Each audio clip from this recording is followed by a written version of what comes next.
My parents used my wedding fund for my twin sister's lavish celebration. I finally cut them off because of it, but now they're back needing my help. I'm 28, female, and I need to explain everything that led to this point. I've had a rivalry with my twin sister, Emily, for as long as I can remember. In our case, it wasn't just between us. I suppose that's normal for siblings. Without even realizing it, my parents were deliberately pushing us into it. I was just there. And they've always treated Emily like she was something unique. I'll tell you why this happened. Emily is exactly 12 minutes older than me. You heard that right. 12 minutes. It seems that's all it takes to be my family's golden child. Emily was their miracle baby, the one who could do no wrong from the day we were born. I wasn't a horrible kid or anything, but she always got the credit for whatever I did. My first memory of this favoritism dates back to kindergarten. Both of us were in the school play. I played the main part in Little Red Riding Hood, and Emily had 2 lines as a flower. During the performance, Emily started crying on stage after forgetting her lines. My parents missed my entire performance as they rushed to console her right away. Later that evening, they didn't even acknowledge my accomplishment. All they could talk about was Emily's bravery for trying. This pattern continued throughout primary school. If Emily got a C on a test, she would be told, "Oh, honey, you tried your best." But I would hardly be acknowledged if I received consecutive A's. I remember working on a science fair project about renewable energy for weeks in 4th grade. I did research, built models, and even talked with regional environmental specialists. When I handed my parents the blue ribbon for winning first place, they hardly gave it a glance. Emily had a difficult day during volleyball practice, but that's still wonderful. Can we discuss this at a later time? After that, I stopped showing them my honors. The worst thing was that they made no effort to hide their favoritism. My dad used to make jokes at family get-togethers about how Emily was their firstborn, and despite the fact that we're twins, those 12 minutes somehow made her the older sister. "Emily is our responsible one," he would remark. "She looks after her younger sister." I was standing there, listening to them reduce me to Emily's shadow and nothing more. Things started to have a significant psychological impact on me in middle school. I became really driven to prove myself. I joined as many clubs as I could, including the student council, the debate team, and the math club. I was motivated to excel at everything, so I studied late into the night. Emily, on the other hand, coasted through, doing very little but somehow receiving more attention and recognition. One particular incident stands out. I was chosen to compete in the state-level mathematics competition on behalf of our school in the 8th grade. I prepared for months, often studying until 2 or 3 in the morning. Emily had a recreational soccer match on the same day as the competition. In addition to not showing up to support me, my parents didn't even ask about how I was doing. All they could talk about when I brought home the trophy for 2nd place was how Emily needed to be cheered up because her team had lost their game. High school was more of the same, but with greater stakes. I was still participating in as many extracurricular activities as I could, taking all of my AP classes and keeping my GPA at 4.0. Emily spent much of her time at parties and barely kept a C average. She was still the fun and social one, though, and I was criticized for being too competitive and serious. The discrepancy was brought to light during our senior year. Because of my academic accomplishments, I was named valedictorian, accepted on a full scholarship to a top university, and even had an article in the local newspaper. Emily enrolled at community college after barely graduating. However, my parents bemoaned Emily's failure to get into her first-choice school for the whole of our graduation celebration, which was meant to be for the 2 of us. In their address, they made no mention of my accomplishments. The pivotal moment occurred while I was in college. I continued to keep perfect grades while working part-time to support myself, studying computer science at a prestigious institution. I would return home for every break with the hope that something had changed and that perhaps my parents had begun to see my value. Instead, it was Emily this and Emily that. Somehow, her decision to leave community college after just 1 semester was interpreted as a sign that she was brave enough to follow her own path. I felt a tremendous weight lift off my shoulders as I pushed send, blocked their numbers, and deleted them from all social media. I didn't have to worry about trying to meet Emily's standards or gaining acceptance that I would never receive. For the first time in my life, it has been a life-changing year. I gave all my attention to my job and personal development. Our company's initial public offering, IPO, was a success, and my stock options are now worth more than Emily's whole wedding expenses. I started therapy to address my childhood trauma, purchased my own home in a desirable area of the city, and formed genuine friendships with individuals who genuinely respect me for who I am. Occasionally, Emily makes an effort to connect through distant family members or mutual friends. She will write things like, "Family should stick together," or "You're still my sister." But as she saw our parents discount my accomplishments throughout the years, where was this sense of family? When she joyfully received my inheritance for her wedding, where was that? She shared our parents' complicity in everything. Some relatives have attempted to place the blame on me by claiming that I'm being too severe, that blood is thicker than water, and other such things. However, these are the same individuals who silently observed my parents' years-long favoritism of Emily. They remained silent after seeing my treatment. They are no longer able to express an opinion. It's interesting because cutting them off has made me realize who my true family is. My therapist, who is helping me see that none of this was my fault. My coworkers, who applaud my accomplishments. And my college best friend, who assisted me in moving into my new home. These are the ones that genuinely care about me. I have been offered a role as team lead at the firm I work for, which recently launched a new office in a different state. I'm making a decision for the first time in my life without considering how it will compare to Emily or what my parents will say. And it's a great opportunity. It feels amazing to be living my life for myself. Am I the jerk for cutting them off entirely? Reddit, I often question whether I'm being overly dramatic. But every time I consider the possibility of getting back in touch with them, I reflect back on all the years I spent feeling inadequate, and I know I made the correct decision.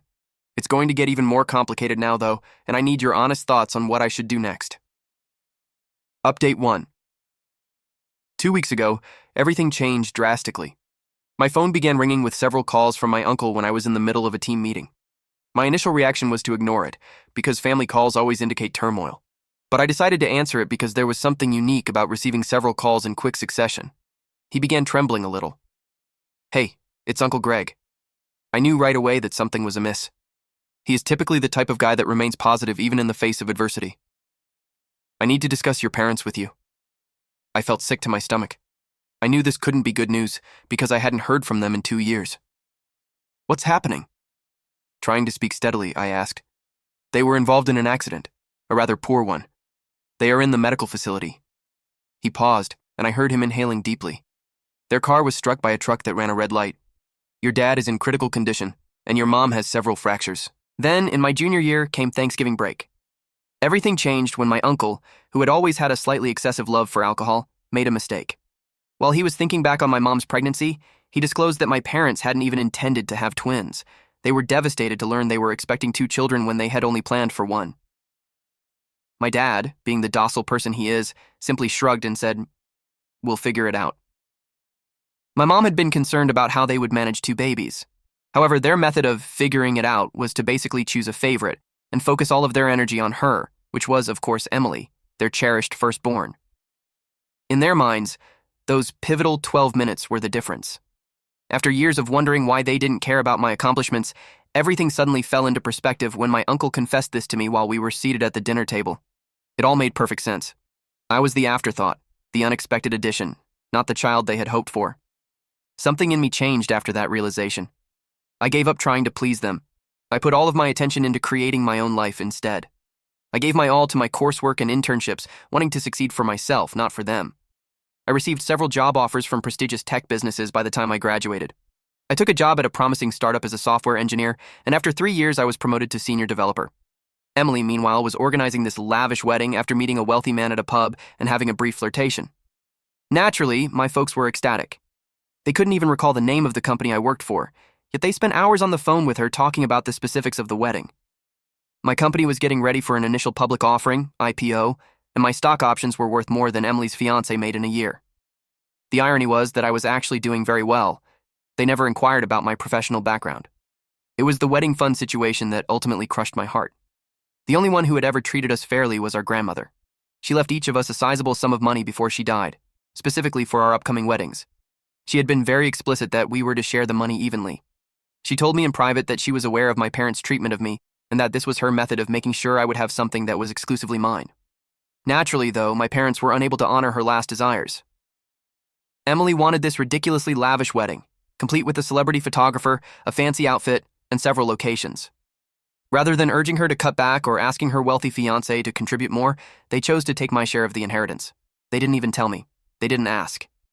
It wasn't until months after the wedding that my inebriated uncle, yes, the same one, spoke about it at another family get-together.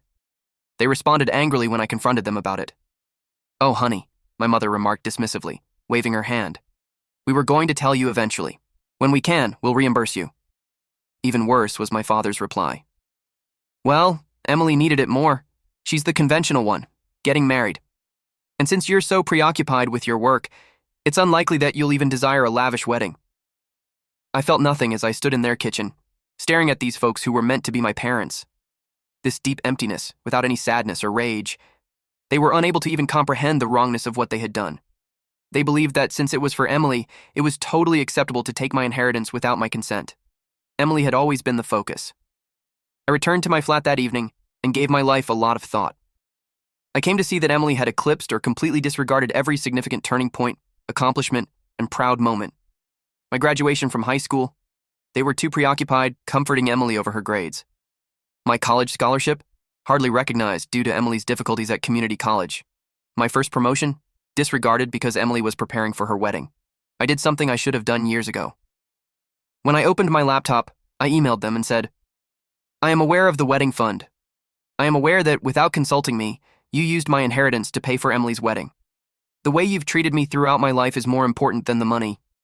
You never made an effort to conceal the reality that I was never the daughter you desired. I'm done attempting to win your affection and acceptance. I'm over being the kid you didn't want. Do not get in touch with me again unless it is to repay my money, please. They have spent a few days in the hospital." I said it again, raising my voice. "And until now, no one had the idea to tell me?" "They wanted me to let you know," he said in a calmer tone. "I believe they want to see you. I believe that's not all, though. Their insurance is having issues." There was, of course. He went on to tell me that 6 months prior, my parents had allowed their health insurance to lapse. They had been having financial difficulties due to credit card debt and poor investments.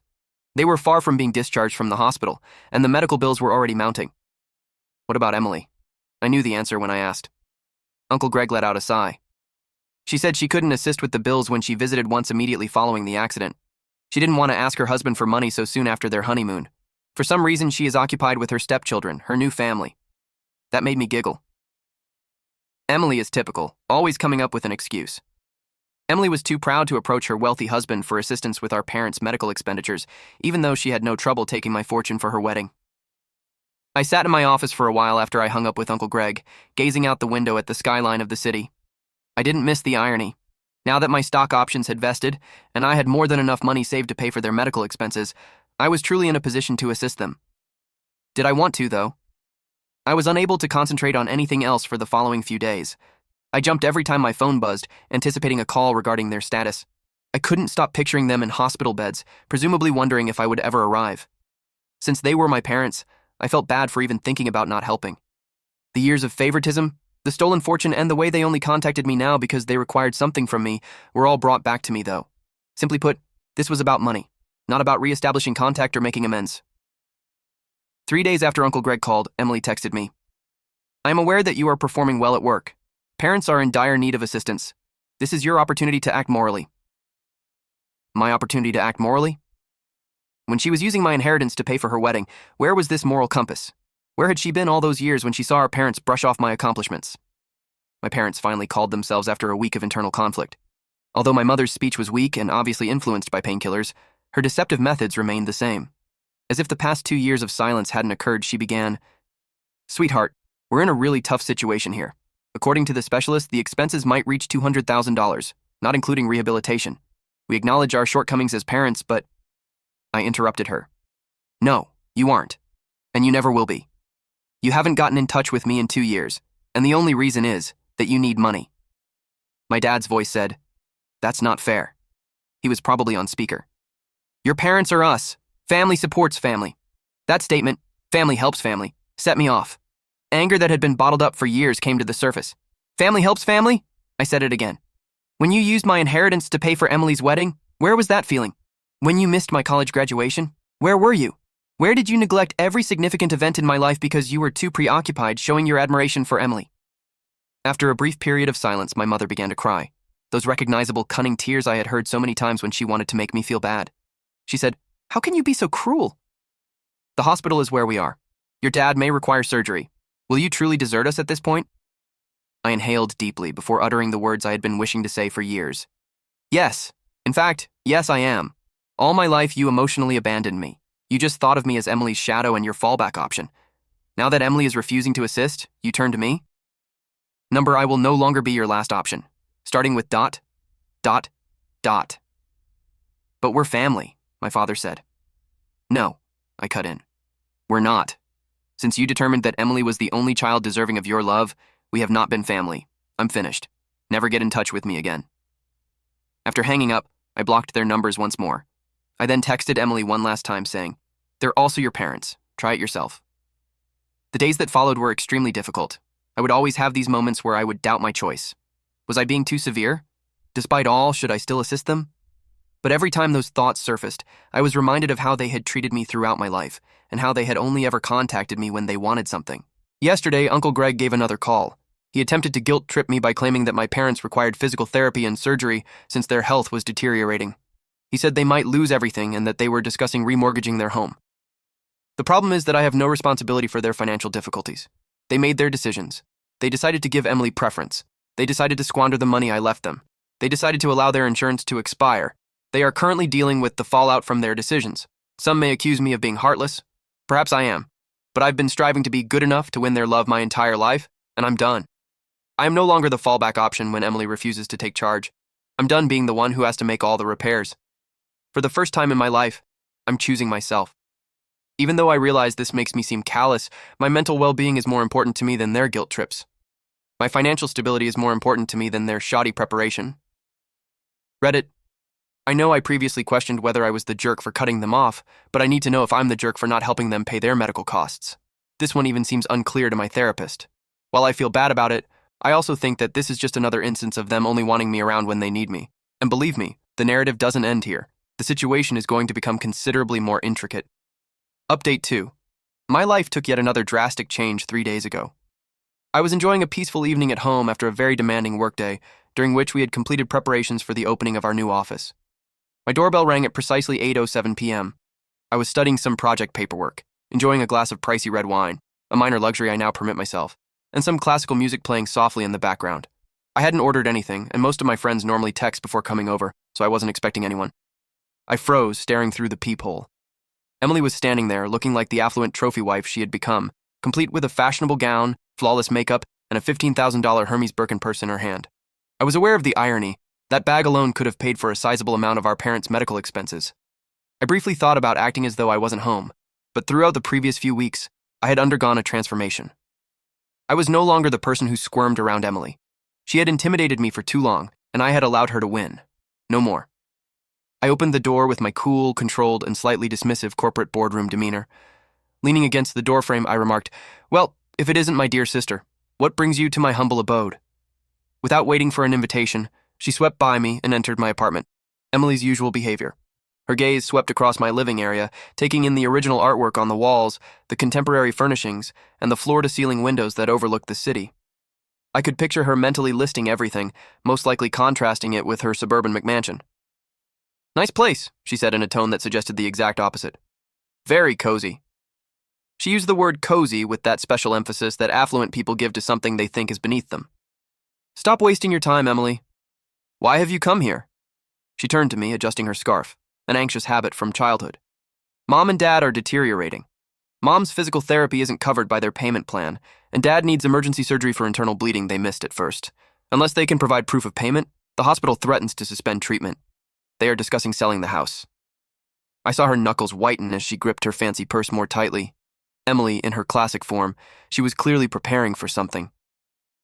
"And that's my problem because—" I arched an eyebrow, purposefully imitating her patronizing tone from our early years.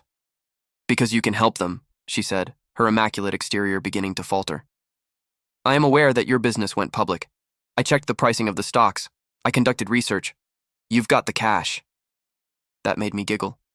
The sound, which was perhaps rougher than I intended, reverberated off the walls of my flat. "Oh, you have been monitoring me? How intriguing. Before using my inheritance to pay for your wedding, did you do this much research? Or prior to your own refusal to assist them in all this? Where is your wealthy husband?" Emily's face turned red, another vivid memory from my early years. Her dramatic outbursts, which always ended with our parents comforting her, were always preceded by that flush when we were little. "That's different," she stammered as her poise continued to falter. "I now have a new family. I have obligations. Consider stepchildren. We each have our own financial plans, James and I. When a family situation arises, I can't just throw money at it." "Can't just what?" With a strong voice, I interrupted her. "Can't you simply assist your parents, who have given you everything? Who paid for your wedding with my inheritance? Who prioritizes you the most? Who didn't attend my college graduation to assist you with your apartment move? Those parents?" She waved her hand dismissively and said, "That's history." But I saw that she stepped back. This is right now. You're being selfish and they need help. Her use of the word selfish was the last straw. A lifetime of repressed rage and bitterness abruptly solidified into a chilly, unambiguous goal. I went silently to my home office, picked up my laptop and a few papers off my desk, and then went back to the living room. Emily, would you like to discuss money? Let's have a conversation.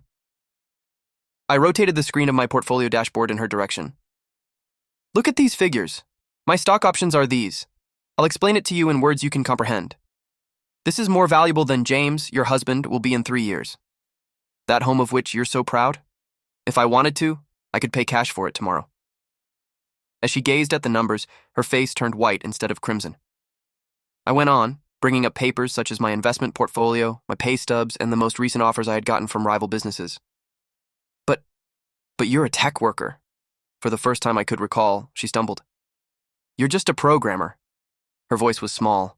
Emily, I'm now a senior development director. I was making something for myself while you and your wealthy husband were playing house. I also did it without treading on anyone else, unlike you. I clicked firmly to shut down my laptop. Without using any of my resources, I could assist Mom and Dad by covering their medical expenses. However, I won't. You're being cruel, she murmured. But I could see that she realized that her younger sister had outwitted her. It is terrible to stand by and do nothing while your sister has been ignored her entire life without asking. Cruel is stealing her inheritance. Cruel is only showing up at her door when you're in need. I approached the door and pulled it open. Are we finished here? Don't return. Clutching her pricey purse like a shield, she stood there. She made one final attempt to say, "You'll regret this. When they lose everything." But her voice lacked the assurance it usually possessed. My only regret is that I didn't cut you all off sooner. Emily, goodbye. I poured myself another glass of wine after she left, a $200 bottle I had been putting away for a special occasion. This one felt like it. And then I went out to my balcony. In front of me, the city lights were a tapestry of freedom and opportunity. I felt totally free for the first time in my life. No more living in Emily's shadow. No more feeling guilty. No more looking for approval. My phone was inundated with notifications the following morning. Apparently, Emily had spent the night phoning every member of the family she could get through to tell them how I had changed, how prosperity had made me callous and uncaring, and how I was leaving the family when they needed me most. Uncle Greg wrote me a very long email on karma and family responsibilities. In response, I shared a comprehensive folder with the family group chat. It included scanned copies of my inheritance documents, bank statements that revealed how my money was used for Emily's wedding, text messages from Emily stating that she would not assist with the medical bills despite her affluent lifestyle, and a breakdown of my current net worth that showed exactly how much I could contribute if I so desired. After that, the family conversation became very silent. Our cousin Angela was the only one to reply. Holy, you actually did it, didn't you? In fact, you were successful on your own. I worked on my future plans over the course of the following few days. In another state, I accepted the promotion, which came with a bigger package of stock options and a substantial raise. The real estate agent believes my apartment will sell for a lot more than I'm asking for in this neighborhood, so I put it up for sale. I've already begun searching for real estate in my new city. This time, perhaps a penthouse. Emily sent me one last text last night which said, "Mom's crying every night because of you." I commented. She had years to cry about how she treated me, and included a screenshot of my inheritance paperwork in my response. Her tears are no longer effective. After that, I blocked her number and all of my other family contacts. Closing the last chapter of a book I should have finished years ago was how it felt. You have been amazing during this journey, Reddit. Your encouragement made it clear to me that I wasn't alone in my feelings, and that it's acceptable to put oneself above harmful family members. Your remarks served as a constant reminder of my decision-making process whenever I had second thoughts. Recently, I received a message questioning if achieving financial success was worth sacrificing my family. The truth is, though, that I didn't lose any folks. Who I broke free from were folks who never treated me like family in the first place. My achievement just gave me the courage to refuse their treatment. It didn't change who I am. I want to express my gratitude to everyone who told me similar stories, gave me advice, or just confirmed how I felt. When I most needed strength, you gave it to me. I will begin looking for a home in my new city next week. A new life, a new career, and a new home. For the first time, I'm looking forward to the future without being constrained by obligations to my family. A jerk? To some, perhaps. However, I've come to the crucial realization that sometimes being branded an asshole by toxic individuals is a sign that you're finally advocating for yourself. Reddit, thank you. I was able to discover my value and voice thanks to you. Thank you for watching. If you haven't subscribed yet, please do so and hit the notification bell to stay updated with more shocking real-life stories happening around you.